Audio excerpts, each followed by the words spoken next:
What is up, guys? THESandslasher here, and I'm bringing you a quick video about week 1 of the Showdown Throwdown League. Can we abbreviate that to STL?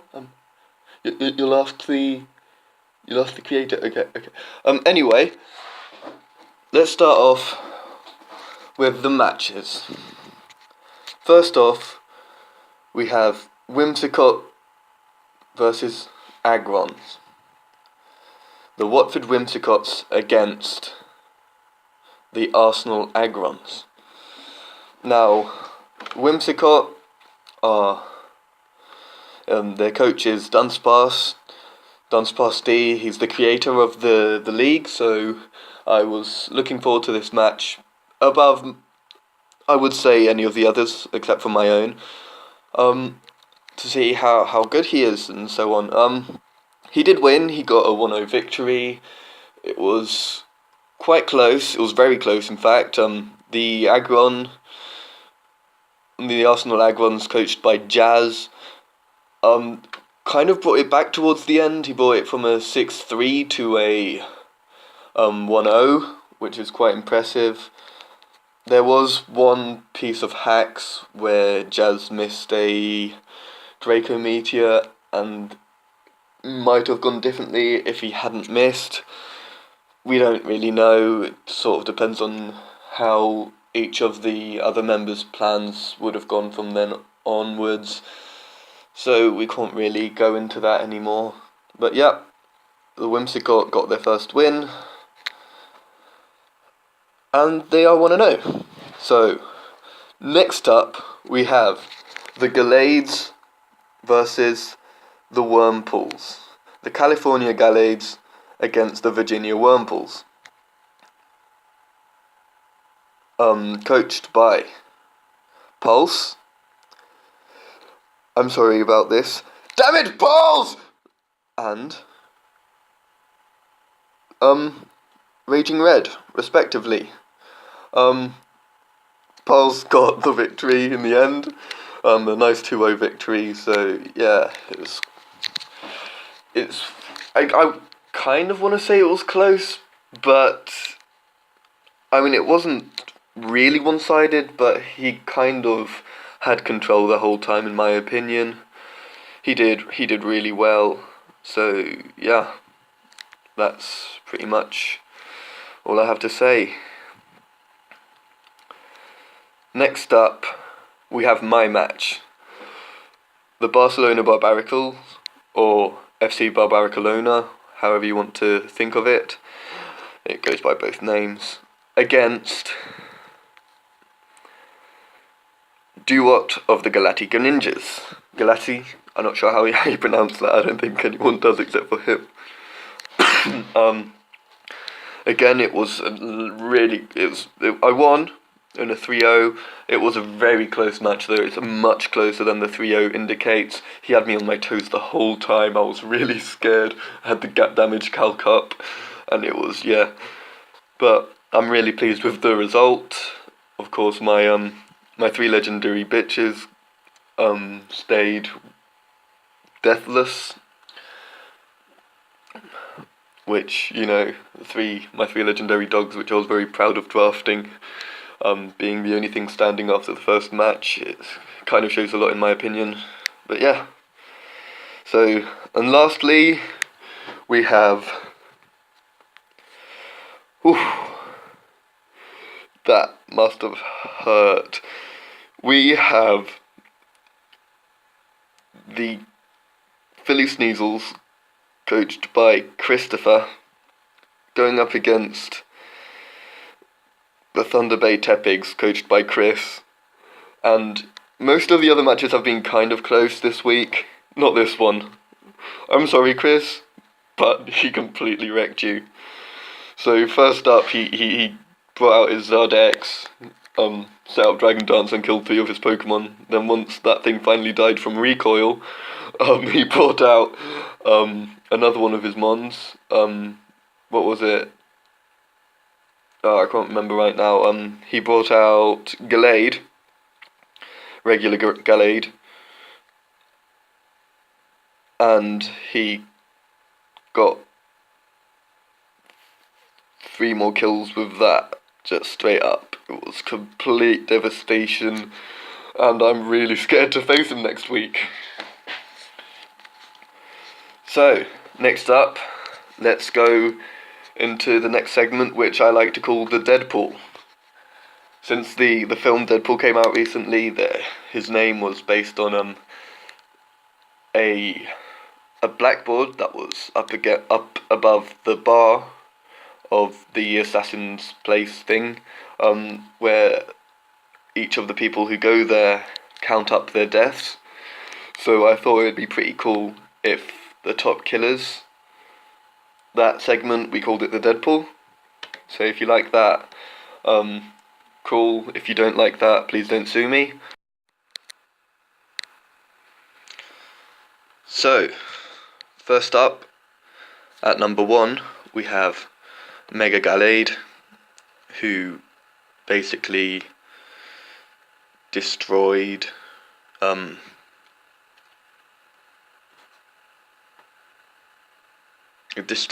Wormpools. It was on Gallade's team. It was on Gallade's team.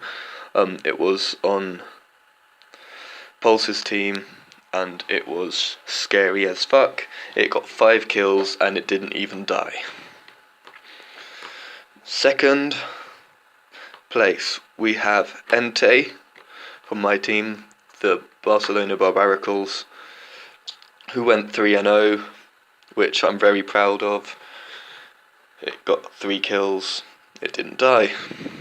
It's very strong. Third place, we have regular Gallade,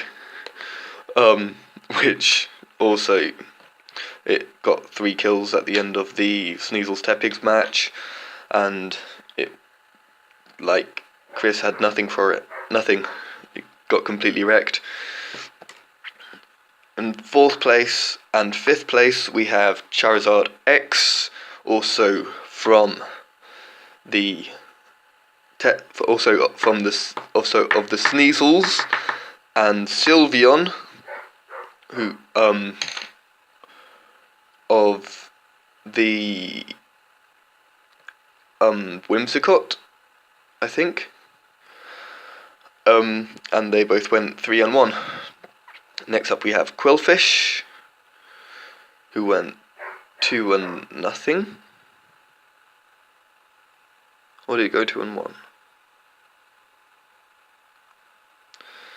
Next up we have Quillfish, who went 2-0, and then we have a load of mons that went 2-1, including Arcanine, Dragonite, Gerda, and Muck. So these are all very strong mons. If I had to say that I'm surprised about any of them, I would say I'm kind of surprised that Gerda did so well.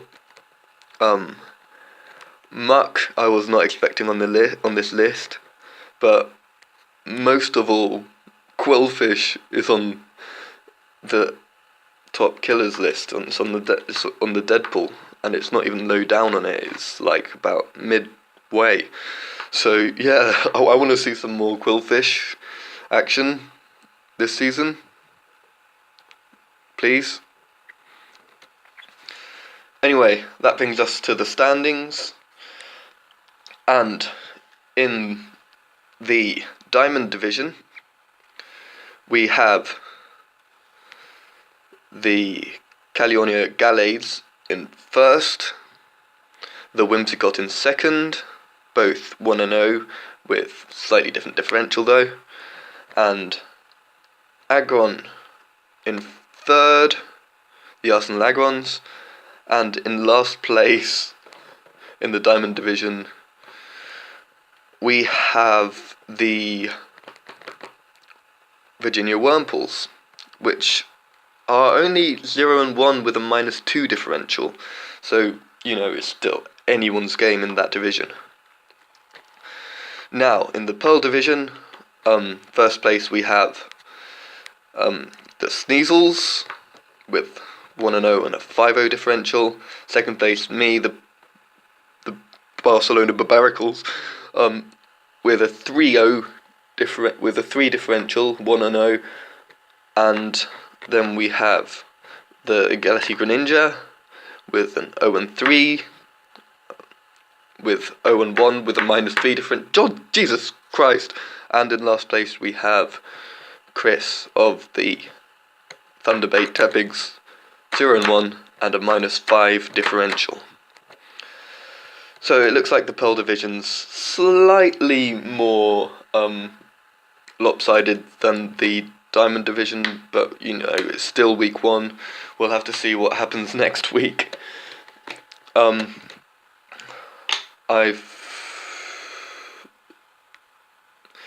The next week's matches, in case you want to know.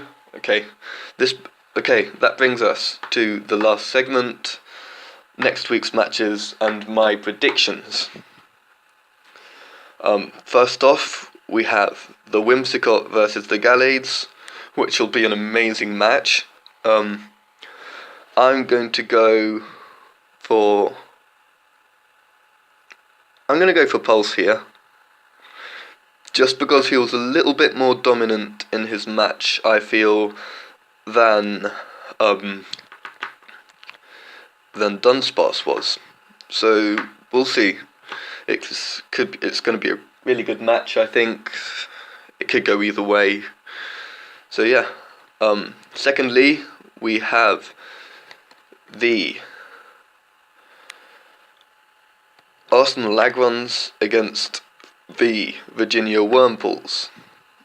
Now, this should be also a very interesting match.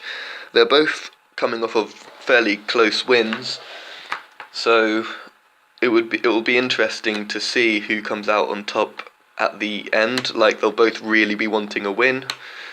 They're both guys that I've talked to quite a lot, and they're both really great guys.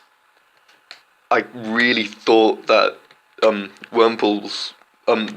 that the Agrons were going to pull up a comeback win last week, but they didn't. They'll both be trying really hard this week. They'll be preparing their asses off. So this is actually the match I'm most looking forward to this week. Next week, rather.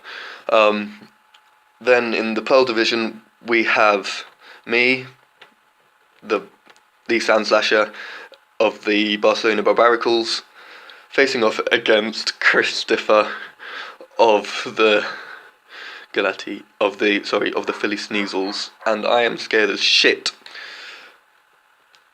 But because he's like the best, he's got the best differential so far. He's got the best record. So like I'm gonna put my all into it. I'm gonna go with myself, just because why would I vote against myself? That'd be stupid. But I really think that there's a good chance that I might lose this one. And finally, we have the match of the losers. Not to be mean to them, they're both great guys. We have Chris of the Thunderbait Tepigs, who got wrecked by Christopher last week, and Duart, also known as Sebirenda, of the California Gallades. No, not Jesus, I'm terrible at this. Of the Galactic Greninjas. We'll see how this goes. They're both having they're both coming off of fairly devastating losses. I don't think I really destroyed my opponent last week, Sebirenda of the Greninjas, but you know, a 3-0 is a 3-0, right? And you don't want to take another loss after that, because your differential could go right down the drain. They're really going to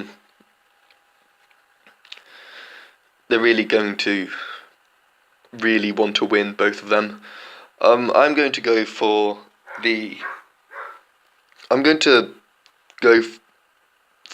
Greninjas to win, just because they got a slightly less terrible differential last time, and he put in some real offense against me, whereas the Tepigs didn't really have a chance to shine. They kind of just fell flat from the start, and they got completely swept by two Pokemon.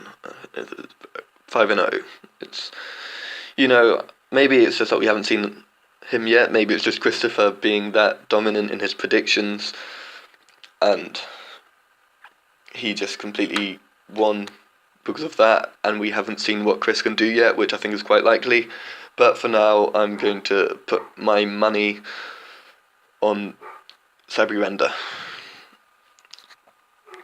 So, that's everything. That's my video, and yeah, I've been THESandslasher, and I'll see you next time.